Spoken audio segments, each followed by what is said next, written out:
21-এর কায়দাতেই বজটকে সামলানোর ছক।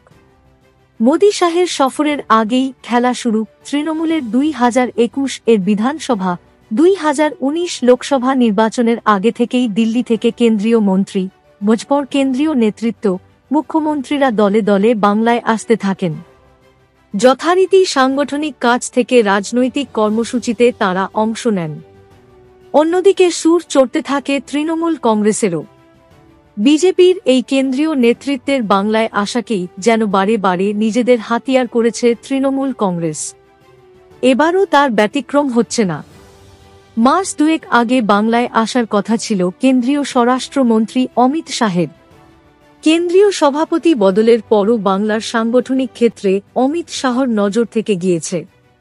জগৎপ্রকাশ নাড্ডা দলের কেন্দ্রীয় সভাপতি হলেও কার্যত বঙ্গ বিজেপির অভিভাবক শাহ। এদিকে আগামীকাল আলিপুরদুয়ারে রাজনৈতিক সমাবেশ ও বেশ কয়েকটি কেন্দ্রীয় জনমুখী প্রকল্পের উদ্বোধন করবেন প্রধানমন্ত্রী নরেন্দ্র মোদী। প্রধানমন্ত্রীর আগমনকে কেন্দ্র করে উত্তরবঙ্গে বিজেপির তোড়জোড় চলছে।